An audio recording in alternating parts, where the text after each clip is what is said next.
फिरोजाबाद जिले के सिकोहाबाद में जेएस यूनिवर्सिटी ने अभी हाल ही के कुछ दिनों में शिक्षा के क्षेत्र में एक नया आयाम हासिल किया है। विश्वविद्यालय के कुलाधिपति डॉक्टर सुकेश यादव के नेतृत्व में यूनिवर्सिटी विकास के पथ पर अग्रसर है। देश की जानी मानी कंपनियों में नौकरी करना हर किसी युवा का सपना होता है और यूनिवर्सिटी इसी सपने को साकार करने के लिए प्रयासरत है।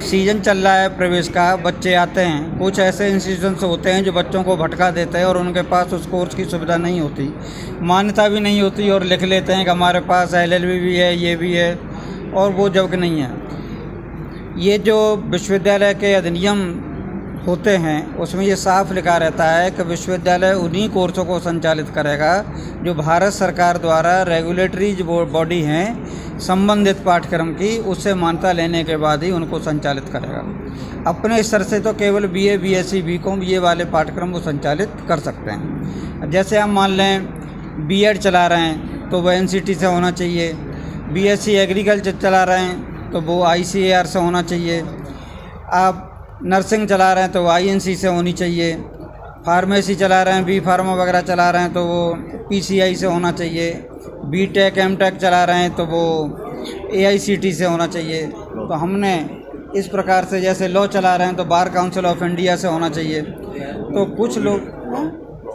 लॉ कर दिए, law bar council of India से होना चाहिए। तो मैंने ये एक प्रेस कॉन्फ्रेंस इसलिए आयोजित की है कि बहुत छात्र ऐसे फंस जाते हैं गलत एडमिशन लेने के कारण, तो वो इससे बचें, वो ये अच्छी तरीके से देख लें, गार्जियन देख लें, बच्चे देख लें कि वो वास्तव में संस्थान उस पाठ्यक्रम को चलाने के लिए कॉम्पिटेंट है या नहीं है। इस संदर्भ में बच्चे अपने बेहतरी के लिए इस प्रकार से प्रवेश लें, पूरा जांच लें, परख लें कि वो पाठ्यक्रम चलाने के लिए संस्था प्राधिकृत है या नहीं है। जब प्लेसमेंट को लेकर किस तरह की कंपनियां से टाई अप है और क्या रहेगा? वो अभी हमारे डायरेक्टर जनरल ने बताया था। प्लेसमेंट के लिए मैं समझता हूँ कि आगरा और कानपुर के बीच में हमारा विश्वविद्यालय जितना सबसे ज़्यादा प्लेसमेंट देता है और कोई नहीं देता। जैसे आप समझ लें कि हर क्षेत्र में, चाहे वो पॉलिटेक्निक हो, चाहे हमारा MBA हो और चाहे MCA हो और चाहे B.Tech हो, सारे छात्रों के प्लेसमेंट ज़्यादातर हो जाते हैं। मैं समझता हूँ कि जब से हमारे इसको चला रहे हैं तब से हमारे भारत में ही नहीं विदेशों में भी बच्चे हमारे काम कर रहे हैं। यूनिवर्सिटी के सफल 3 वर्ष पूरे होने पर महानिदेशक डॉक्टर गौरव यादव ने कहा कि इंटरमीडिएट पास होने के बाद भी छात्रों को मनचाहे विषयों में प्रवेश नहीं मिल पाता और वो निराश हो जाते हैं।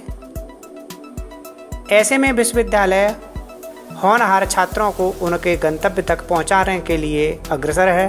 देखिए, इसका जो आज की प्रेस कॉन्फ्रेंस थी, इसका मुख्य उद्देश्य ये था कि जेएस विश्वविद्यालय ने पिछले कुछ वर्षों में जो प्रगति की है, जो अचीवमेंट्स हमारे रहे हैं, जो उपलब्धियां हमारी रही हैं, उनके बारे में मीडिया को अवगत कराना और आने वाले समय में हमारी क्या योजनाएं हैं उनके बारे में जानकारी देना।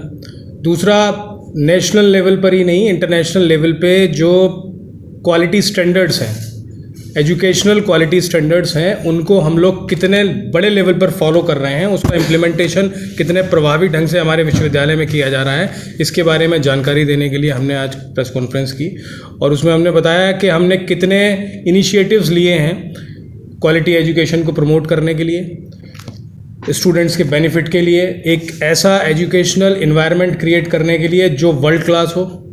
उसमें आपने देखा होगा IIT कानपुर के साथ हमने MOU किया है recently, ICAR Indian council of agriculture research के NPBGR इंस्टीट्यूट से हमारा MOU साइन हुआ है, टेली से हमारा MOU साइन हुआ है, MSME आगरा से हमारा MOU साइन हुआ है। ऐसे बहुत सारे, लगभग मैं कहूँगा कि इसी वर्ष में हमने 20 से 25 अनुबंध राष्ट्रीय और अंतर्राष्ट्रीय स्तर के विश्वविद्यालय द्वारा किए हैं, जिससे छात्रों को एक बहुत बड़े लेवल पर, बड़े स्तर पर लाभ मिलेगा। कितने अभी बच्चे हैं जो लाभान्वित हो रहे हैं?